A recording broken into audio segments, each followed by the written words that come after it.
ప్రొద్దుటూరు రజక welfare association సెక్రటరీగా నేను ఈ కమిటీ సభ్యుడిగా మాట్లాడుతున్నాను. ముఖ్యంగా నిన్నటి దినం గ్రీన్లాండ్ కమిటీ సభ్యులు ఒక మీడియా సమావేశం జరిపి లేనిపోని ఆరోపణలు చేయడం జరిగింది. ఎందుకంటే ముఖ్యంగా ప్రజలకు, మన ప్రొద్దుటూరు ప్రజలకు నిజ నిజాలు తెలియాలి. ఏంటంటే గత 20 సంవత్సరాల కిందటనే మన ప్రొద్దుటూరు రజకులకు, మోడంపల్లె వాసులకు దోబిఘాట్ అలాట్ చేయడం జరిగింది కలెక్టర్ వారు. దీనికి వీళ్ళు గ్రీన్లాండ్ కమిటీ వాళ్ళు గోడ కట్టడం వాళ్ళే కట్టినారు, రజకులు కట్టలేదు. గేటు వేయడం వాళ్ళే వేశారు, రజకులు వేయలేదు. ఆ రోజు కమిటీ పెద్దలను పిలిచి, మీకు రోడ్డు తిరగడానికి ఎటువంటి అభ్యంతరం లేదు, మీ స్వేచ్ఛకు మేము భంగం కలిగించము, ఇబ్బందికరంగా లేదు, మీరు సిమెంట్ రోడ్డు బాగా వేస్తాము, నీట్గా మీ దారికి మేము అడ్డురాము, సంతోషంగా వెళ్ళొచ్చు, మీ వృత్తిదారులు మీరు చేసుకోవచ్చు అని ఒప్పుదల ప్రకారమే వాళ్ళు గోడ కట్టుకున్నారు, గేటు వేశారు.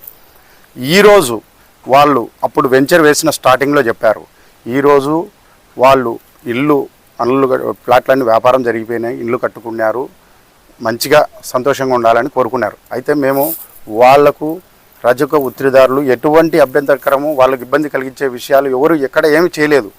రీసెంట్గా కొన్ని అనివార్య కారణాల వల్ల మోటార్ రిపేర్ కావడము, మీటర్ రిపేర్ రావడము, పెన్నా నదికి వాటర్ రావడం, ఇలాంటి జరగడం కొద్ది కాలంగా ఇక్కడికి రాకోకుండా ఆ ఉపాధికి నిమిత్తమై పెన్నా నదికి వెళ్ళడం జరుగుతుంది వృత్తిదారులు. బట్ ఈడ ఏంటంటే రీసెంట్గా వృత్తిదారులు వచ్చి కమిటీ పెద్దలకు ఒక విన్నపించడం జరిగింది. మేము అక్కడికి వెళ్తుంటే గ్రీన్లాండ్ వారు మమ్మల్ని అడ్డుకోవడం జరుగుతుంది, మా ఇంటి ముందర వస్తున్నారని అడుగుతా, మీ రజకుల యొక్క ఇవన్నీ మా ఇంటి ముందర రావడం మాకు ఇబ్బందికరంగా ఉంది అని అభ్యంతరం చేసింటే వృత్తిదారులు వచ్చి కమిటీ పెద్దలకు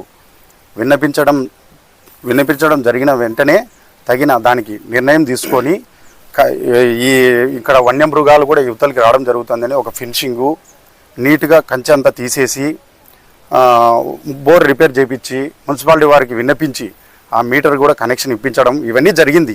ప్రతి దానికి కూడా గ్రీన్లాండ్ కమిటీ సభ్యులు ప్రతి దానికి వచ్చి అబ్జెక్షన్ చేయడం జరుగుతుంది. ఎందుకు చేస్తున్నారు? దోబిఘాట్కి ఇచ్చిన స్థలాన్ని నీట్గా చేయడం తప్ప, దోబిఘాట్కి ఇచ్చిన వృత్తిదారులకు ఉపయోగకరంగా చేయడం తప్ప. ఒకటి, ఈయన వాళ్ళు గోడ కట్టి అన్నీ అలాట్ చేసిన తర్వాత యువతల మాది స్థలం ఉంది అని వాళ్ళు మమ్మల్ని బెదిరించడం జరుగుతుంది. మీది స్థలం ఉంటే ఆ రోజు గోడ కట్టి మీరు అలాట్ చేసింది మీరే, మేము కాదు గోడ కట్టింది, లెవెల్ చేసింది మీరే, గోడ అంతా నీట్గా లెవెల్ చేసి గేట్ వేసింది మీరే. ఈరోజు లోపల మాది స్థలం ఉందంటున్నారు. ఓకే, మీ స్థలం ఉంటే మీరు తీసుకోండి, మా స్థలం ఉంటే మేము దౌర్జన్యం చేయలే. మీరు ఎంఆర్ఓ వారికి అధికారికంగా పెట్టండి, తెలియజేయండి, మా స్థలం ఉంది మాకు ఇవ్వండి, మేము కట్టలేదు కదా కూడా, వాళ్ళ స్థలం మేము మా స్థలం మాకుంటేనే చాలు, దోబిఘాట్కి ఇచ్చిన స్థలం ఉంటేనే సంతోషము, ఎవరి స్థలం వద్దు, దోబిఘాట్ వారికి వృత్తిదారులకు వద్దు, అన్యాయం స్థలం మాకు వద్దు, మేము ఆక్యుపై చేయలేదు, మీరే గోడ కట్టినారు. బట్ ఈడ విషయం ఏంటంటే భయభ్రాంతులకు గురి చేయకండి. రజకులు అనే తక్కువ భావన చూసే కదా మీరు గేటుకు బీగం వేయడం. గేటుకు బీగం వేయడానికి మీకు ఎవరు ఇచ్చినారు హక్కు? గేటుకు బీగం వేయడానికి మీకు ఎవరిచ్చారు? చట్టంలో ఉందా? ఎంఆర్ఓ వచ్చి రజకుల యొక్క దోబిఘాట్ అలాట్ చేసిన స్థలానికి గేటును తీసే పరిస్థితి ఈ సమాజంలో నెలకొనడం చాలా బాధాకరం. అంటే రజకులు అంటే అంత చిన్న చూపా మీకు? అదే వేరే వాళ్ళకు వేస్తారా? మీరు వేరే వాళ్ళకి గేట్ వేస్తే తీస్తారా? ఇది ఎంతవరకు పోతుంది? రజకుల యొక్క మనోభావాలు దెబ్బ తినడం వల్లనే రజకుల యొక్క జాతిని పూర్తిగా అవమానపరచడమేది. అంటే రజకులు వచ్చిన దోబిఘాట్నే మీరు లేఅవుట్లు వేస్తాను అంటున్నారు. ఎంఆర్ఓ, గవర్నమెంటు, కలెక్టర్ వాళ్ళు ఎక్కడ పోయినారండి? లేఅవుట్లు వేస్తారా? ఇక్కడ ప్లాట్లు వేస్తారా? ప్లాట్లు వేయడానికి ఇక్కడ ఏమన్నా మూసిపెట్టి చేసే పని ఇది? కళ్యాణ మండపం కడతారా? రాత్రి కళ్యాణ మండపం కట్టే విషయం ఇది? రాత్రి కళ్యాణ మండపం కడతారా? ఇది గుడి కడతారా? నైట్ గుడి కడతారా? మీరు లేరా? పక్కన అధికారులు లేరా? కలెక్టర్ వారు లేరా? ఎంతవరకు అబద్ధాలు చెప్తారండి రజకుల పైన? తక్కువ భావన అండి, మరి ఇంత దారుణం చేయకూడదు. ఎంఆర్ఓ గారు నేను వచ్చి అందరికీ గేటు బిగాలు తీసి మాకు మళ్ళీ ప్రభుత్వం అధికారులు వచ్చి గేటు తీసినారు. తీసిన వెంటనే ఆయన ఏం చెప్పారు? నీట్గా కంచె వేసుకోండి, నీట్గా చేసుకోండి, ఇసుక వేసుకోండి, ఎటువంటి ఇబ్బందికరం లేదు. ఇంకా మీకు వృత్తిదారులకు విశ్వకర్మ యోజన కింద సెంట్రల్ గవర్నమెంట్ ఒక వాషింగ్ మిషన్ ప్రతి ఒక్కరికి ఇచ్చింది. ఆ వృత్తిదారులకు ఇచ్చే వాషింగ్ మిషన్లన్నీ ఇక్కడ ఒక పెద్ద షెడ్డు నిర్మాణం, బీసీ కార్పొరేషన్లో పెద్ద షెడ్డు నిర్మాణం చేపిస్తాము. ఈ షెడ్డు నిర్మాణంలో వాషింగ్ మిషన్లు పెట్టి ఉపాధి కోసం, రజకుల ఉపాధి కోసం నీట్గా చేసి పెట్టుకోండి. మీరు చాలా బాగా నీట్గా చేసుకోండి. బీసీ కార్పొరేషన్లో లోన్లు కూడా సహకారం చేస్తామని ఎంఆర్ఓ గారు కూడా మాకు అందరి సమక్షంలో చెప్పడం జరిగింది. షెడ్డు నిర్మాణం చేయడం తప్పేంటంటే, రజకులకు ఇచ్చిన దాంట్లో ఉపాధి కోసం చేసిన దాంట్లో వాషింగ్ మిషన్ పట్టుకొని నీట్గా ఉపాధి చేసుకుంటారు, తప్పేముంది?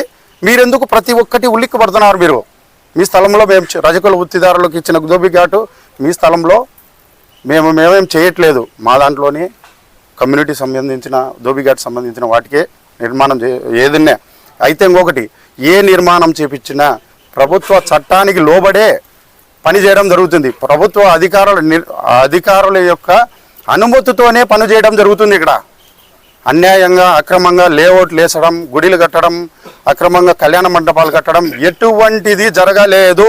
ఇది ప్రొద్దుటూరు ప్రజలు గుర్తించాలి. ఇది అక్రమానికి గురవుతుందని ఉద్దేశంతోనే రజక వృత్తిదారులు ప్రొద్దుటూరు రజక వెల్ఫేర్ అసోసియేషన్కు కంప్లైంట్ చేసింటే న్యాయపరమైన పోరాటం చేయడానికి మేము చేసే భాగమే ఇది. మేము ఎమ్మెల్యే గారు కూడా, పొద్దుటూరు ఎమ్మెల్యే గారు అసెంబ్లీ సమావేశాలు ఉండడం వల్ల ఆయన మనకు కలవలేకపోతున్నాము. ఆయన్ను కూడా మా రజక వెల్ఫేర్ అసోసియేషన్ కమిటీ తరఫున రజకులందరం కలిసి ప్రొద్దుటూరు ఎమ్మెల్యే గారికి కలిసి మా సమస్యను విన్నవించడం జరుగుతుంది. ప్రొద్దుటూరు ఎమ్మెల్యే గారు నంద్యాల వరదలాలు ఇట్లాంటి విషయాలు ప్రోత్సహించరు, రజకులకు ఎటువంటి అన్యాయం చేయరు. ఆయన కూడా మేము దగ్గరలో అపాయింట్మెంట్ తీసుకొని ఆయన కలిసి మా సమస్యను విన్నపించి దగ్గరలో ఆయన్ను ఈ స్థలానికి చుట్టూ మొక్కలు వేసుకొని ఆ మొక్కలు నాటే కార్యక్రమాన్ని కూడా మేము ఆయన్ను ఇన్వైట్ చేస్తాము. ఆయన మాకు ఎటువంటి ఇబ్బంది చేయడని మేము కూడా అడిగాము. ఆయన ఇబ్బంది చేయరు. ప్రతి ఒక్కరికి ప్రొద్దుటూరు ప్రజలు గమనించాలి. ఇది మీడియా సమావేశంగా గ్రీన్లాండ్ కమిటీ సభ్యులకు కూడా మేము ఎటువంటి వెంచర్లు వేయము, ఆ కమిటీ హాల్ కట్టము, గుడిలు కట్టలేదు. ఏది చేసినా కూడా ప్రభుత్వ అనుమతితోనే తీస్తాము. కావాల దయ ఉంచి గ్రీన్లాండ్ కమిటీ సభ్యులు ఈ విషయాన్ని గుర్తించాలని మరీ కోరుతున్నాం. మా స్వేచ్ఛకు భంగం కలిగించకండి. మేము రోడ్డు ద్వారానే వస్తాం. మీకు ఇబ్బంది కలదు, మాకు ఇబ్బంది కలదు. ఇద్దరము స్నేహభావంగా కలిసిమెలిసి ముందుకు పోదామని గ్రీన్లాండ్ కమిటీ సభ్యులకు అందరికీ విన్నపించడం జరుగుతుంది. నమస్కారం. ప్రొద్దుటూరు నియోజకవర్గంలో మోడంపల్లె వీధిలో ఉన్నటువంటి రజకుల సమస్య మీద, వారి యొక్క దోబిఖానా విషయం మీద దాదాపుగా వారం 10 రోజుల నుంచి సమస్యగా తయారైన విషయం చాలామందికి తెలుసు.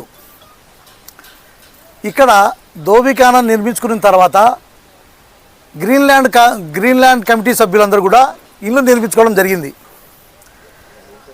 దోబిఖానాలో ఉన్నటువంటి సమస్యలు ఏవైనా ఉన్నా కూడా దోబిఖానా సమస్యల గురించి, ఇబ్బందుల గురించి మా దృష్టికి వచ్చినప్పుడు మేము స్పందించాల్సిన పరిస్థితి మా పరిస్థితి. అయితే దోబిఖానాలో ఉత్తుకోవడానికి బోరు చెడిపోయి, మీటర్ చెడిపోయి చాలా ఇబ్బంది పడిన పరిస్థితి మా దృష్టికి వస్తే విచారించుకుంటే మీటర్ కాలిపోయింది, సర్వీస్ వైర్ కట్ చేసినారు అని చెప్పడం జరిగింది. మేము అది మున్సిపల్ చైర్మన్ కలిసాం. మున్సిపల్ చైర్మన్తో మాట్లాడి ఎందుకు డబ్బు కట్టడం లేదయ్యా అని మేము అడిగితే డబ్బు మేము కడతాము, ఏ బ్యాలెన్స్ లేదని కూడా చెప్పడం జరిగింది. సరేనే ఆ ప్రకారంగానే మేము ఇక్కడ మీటర్ను వాళ్ళతో అప్లై చేసుకొని మళ్ళీ ఏర్పాటు చేసుకోవడం జరిగింది. అదేవిధంగా ఇక్కడ ఉన్నటువంటి ఫారెస్ట్ ఏరియాలో నుంచి కుక్కలు, పందులు, పశువులు ఇవన్నీ కూడా దోబిఖానాల్లోకి వచ్చి వాళ్ళు రజకులు ఉతుక్కునేటువంటి ప్లేస్లోకి వచ్చి అక్కడ తినేటువంటి ఆహారాన్ని కూడా ధ్వంసం చేస్తూ ఉంటే మాకు ఇక్కడ ఇబ్బంది అయినటువంటి పరిస్థితి వస్తుందని చెప్పి అనేక మార్లు మాతో చెప్పడం జరిగింది. దానికి కూడా ఫినిషింగ్ వేయించుకోవాలనే ఉద్దేశంతో, స్తంభాలు తెప్పించుకోవాలనే ఉద్దేశంతో అక్కడ స్తంభాలు నాటి ఫినిషింగ్ ఏర్పాటు చేయడం జరుగుతూ ఉంది. ఆ కార్యక్రమంలో భాగంగానే గతంలో ఒక వారం రోజుల కిందట స్తంభాలు లోపలికి వస్తుండగా అక్కడ వాళ్ళ సెక్యూరిటీ వాళ్ళు, గ్రీన్లాండ్ సెక్యూరిటీ వాళ్ళు ఆపడం జరిగింది. ఆపిన తర్వాత ఎవరు ఎందుకు ఆపినారు అని చెప్పేసి అడిగితే భాస్కర్ రెడ్డి గారి పేరు చెప్పారు. మరి భాస్కర్ రెడ్డి గారు ఫోన్ చేసి, అన్న ఏమన్నా రజకులకు పోయే లోపల ఫినిషింగ్ కార్యక్రమం అనేది చేసుకుంటున్నాం కదా, ఏం మీకు ఇబ్బంది అంటే, లేదు బాబు మీరు ఒకసారి వచ్చి కూర్చొని మాట్లాడదాం అనుకో అన్నారు. సరే మీరు కూర్చొని మాట్లాడదామన్నా, ఇప్పుడు సామాన్లు వచ్చినాయి కదా, ఈ సామాన్లు లోపలికి మా దోబిఖానాలోకి ఎంటర్ చేయించండి, సెక్యూరిటీని ఆపొద్దని చెప్పండి అని అడిగినాం. అంటే సరేలే అని చెప్పేసి అన్నారు. మేము అదే విధంగా లోపలికి పోయినాం. మరుసటి రోజే వాళ్ళు సమావేశపరిచినటువంటి సమావేశంలో మా రజకులందరినీ కూడా కూర్చోబెట్టి మా యొక్క మనోభావాల గురించి మా గురించి చెప్పాం. ఇక్కడ మీరు ఏదో అనుకుంటున్నారు, ఊహిస్తున్నారు, కళ్యాణ మండపం కడుతున్నారు, ప్లాట్లు వేస్తున్నారు, ఇంకోటి ఏదో చెప్తున్నారని చెప్పేసి ఇక్కడ ఉన్నటువంటి కమిటీ సభ్యులందరికీ మీరు ఏదో చెప్పినారు. ఇక్కడ కేవలం రజకుల యొక్క బాగున్నతుల కోసం, రజకులు ఉతుక్కోవడానికి వెసులుబాటుగా ఉండే విధంగా వాటి అన్నీ కూడా ఇబ్బందులు అయినాయి కాబట్టి మీటర్ విషయం కానీ అక్కడ ఫినిషింగ్ విషయం కానీ ఇవన్నీ కూడా ఏర్పాటు చేయాలన్న ఉద్దేశంతోనే ఈ కార్యక్రమం జరుపుతున్నాం. మేము దోబిఖానా తర్వాత కళ్యాణ మండపం కట్టడానికి కోట్ల రూపాయలు మా దగ్గర ఎక్కడ సహకారం అందుతుంది ఒకసారి ఆలోచన చేయండి. సరే, ఏదైనా చేయాలనుకుంటే ప్రభుత్వ నియమాల ప్రకారంగానే పోతామే తప్ప మా సొంత నిర్ణయాలతో తీసుకొని పోం కదా. ఇక్కడ ఎంతవరకు రజకులు దోబిఖానాకు బీగాలు వేసి మమ్మల్ని ధిక్కరించి మా కులాన్ని, మా జాతిని అంతా కూడా మీరు మా కులాన్ని అంతా కూడా మా జాతిని అంతా కూడా కట్టేసినట్టుగా తయారైపోయింది. మరి ఈ దోబిఖానాకు బీగం వేయాల్సిన పరిస్థితి ఎందుకు వచ్చింది? అదేవిధంగా ఈ దోబిఖానా కాదు, ఈ ఏరియాలో ఒక సామాజికమైన వర్గం ఏదైనా ఉండింటే ఆ వర్గానికి మీరు బీగం వేయగలరా? ఒక రజకులనే ఉద్దేశంతోనే కదా మీరు ఈ బీగం వేస్తున్నారు. ఇది ఒకసారి మీరు గమనించాలా. రజకులను చిన్న చూపుతోనే బీగం వేసి బీగించో మా దగ్గర పెట్టిపోండి అని చెప్పేసి మాట్లాడుతున్నారు. ఇది ఎంతవరకు ఒక న్యాయం? అది మాకు గవర్నమెంట్ ఏదైతే మాకు సదుపాయం చేసిందో ఆ దోబిఖానాలో మేము ఉత్తుకోవడానికి మా యొక్క ఇబ్బందులకు ఏం కలిగించమని మేము చెప్తున్నాం. ఇది మీరు దీర్ఘకాలికంగా మాకు చెప్తుండే మీరు ఉతుక్కోవచ్చు అని చెప్తున్నారు. మాకు మా దోబిఖానాకు బీగాలు వేస్తున్నారు. ఒకసారి వేశారు, రిక్వెస్ట్గా చెప్పుకున్నాం. ఇప్పుడు రెండోసారి కూడా బీగం వేయడం జరిగింది. ఎంఆర్ఓ గారే వచ్చి బీగం తీయాల్సిన పరిస్థితికి వచ్చింది. కాబట్టి ఇక్కడ దోబిఖానాలో ఏ రకమైనటువంటి వ్యతిరేకమైన పనులు ఏమైనా చేస్తూ ఉన్నారంటే మీరు ప్రభుత్వం దృష్టికి తీసుకోవచ్చు, ఎంఆర్ఓకి కంప్లైంట్ ఇవ్వచ్చు, పోలీస్ స్టేషన్ కంప్లైంట్ ఇవ్వచ్చు. కానీ చట్టం మీ చేతిలోకి తీసుకొని మా దోబిఖానాకు బీగాలు వేయడం అనేది ఎంతవరకు కరెక్ట్ అని ఒకసారి మేము తెలియజేస్తున్నాం. కాబట్టి మీరందరూ కూడా గుర్తించి గౌరవించి ఈ దోబిఖానాలో పనులు చేసుకోవడానికి ఎటువంటి ఇబ్బంది కలిగించకూడదని మా ప్రత్యేకన. మేము పెద్దాయన గారు ఊర్లో లేనందువలన పెద్దాయన గారు ఎమ్మెల్యే గారు వచ్చిన తర్వాత మేము వాళ్ళందరికీ కూడా మా యొక్క సమస్యల గురించి కూడా వివరణ తెలియజేసుకుంటాం. ఎందుకంటే గతంలో కూడా మేము తెలుగుదేశం ప్రభుత్వానికి సపోర్టుగా రజకులందరూ కూడా పనిచేసినటువంటి పరిస్థితి. కాబట్టి మా రజకులందరూ కూడా ఇక్కడ దోబిఖానాకు సంబంధించిన వ్యక్తులందరూ ఉన్నారు. వాళ్ళతో కలిసి మేము పెద్ద మాట్లాడి ఈ యొక్క పరిష్కారం చేసుకోవడానికి ప్రయత్నం చేస్తాం. అందరికీ నమస్కారం. మీడియా ప్రతినిధులకు, రజక సంఘం నాయకులకు అందరికీ నా యొక్క హృదయపూర్వక నమస్కారములు. ముఖ్యంగా ఈరోజు ఈ సమావేశం ఏర్పాటు చేసి ఈ మీడియా ప్రతినిధి సమావేశంలో మా యొక్క రజక సమస్యలను తెలియపరచడం జరుగుతున్నది. గతం వారం 10 రోజుల నుంచి జరుగుతూనే ఉండాలి. కానీ ఈ గ్రీన్లాండ్ ప్రతినిధులు నిన్న రజకుల మీద అనవసరమైన ఆరోపణలు. ఏమి ఆరోపణలు అంటే ఇక్కడ మీరు గుడి కడతారు, కళ్యాణ మండపం కడతారు, ఇట్లా లేనిపోని ఆరోపణ చేస్తున్నారు. అది కరెక్ట్ కాదు. వాళ్ళకు మేము ఒకటే తెలియజేస్తున్నాము. మా కాడ ఇక్కడ దోబిఖానాకి కేటాయించినటువంటి ప్రభుత్వం కేటాయించింది. కంచె వేసుకునేదానికి కానీ ప్రహరీ గోడ కట్టుకునేదానికే మా కాడ లెక్కలు లేవు రజకుల దగ్గర. ఈ అందరూ రజకులందరూ కలుసుకొని చందాల రూపంలో వేసుకొని కంచె ఏర్పాటు చేస్తున్నాము. దీనికే లెక్క లేనప్పుడు అందరూ చందాలు వేసుకొని కంచె ఏర్పాటు చేస్తుంటే ఇంకా గుడి కట్టేదానికి కానీ కళ్యాణ మండపం కట్టేదానికి కానీ మాకు ఏ విధంగా లెక్క వస్తుంది మీరు ఆలోచన చేయండి. అది ఒక రోజుతో గాను 10 రోజులతోనో కానీ అయ్యే పని కాదు. ఒక కళ్యాణ మండపం కానీ గుడి కట్టాలన్నా కానీ అది 1 రోజు 2 రోజులతో అయ్యే పని కాదు. మీకు ఎలాంటి ఆలోచన లేదు. మీకు ఎందుకు ఈ ఆలోచన వస్తుందో అయితే ఈ ఆలోచన కానీ మా మీద చేసేటువంటి ఆరోపణలు కానీ ఈ కరెక్ట్ కాదు. మీకు ఒకటే మేము చెప్తున్నాం, మీ పక్కన మేమున్నాం. మాకు గతం 23 సంవత్సరాల అప్పుడే మాకు ప్రభుత్వం కేటాయించింది ఎకరా 32 సెంట్లు, 36 సెంట్లు. అప్పుడు లేని ఇబ్బందులు ఈ బుద్ధి మీకు ఎందుకు వస్తున్నాయి? కానీ మీరు 10 సంవత్సరాలప్పుడు గ్రీన్లాండ్లో ప్లాట్లు వేసుకొని ఇల్లు కట్టుకొని నివసిస్తున్నారు. కానీ మేము ఏదేదో చేస్తామని చెప్పండి మీరు ఒక అనుమానము రజకుల మీద అబద్ధమైన ఆరోపణలు చేయడం కరెక్ట్ కాదు అని చెప్పండి ప్రతినిధులకు మళ్ళీ మేము అందరి తరపున రజక సంఘం తరపున అందరి తరపున కానీ మీకు విన్నవిస్తున్నాము.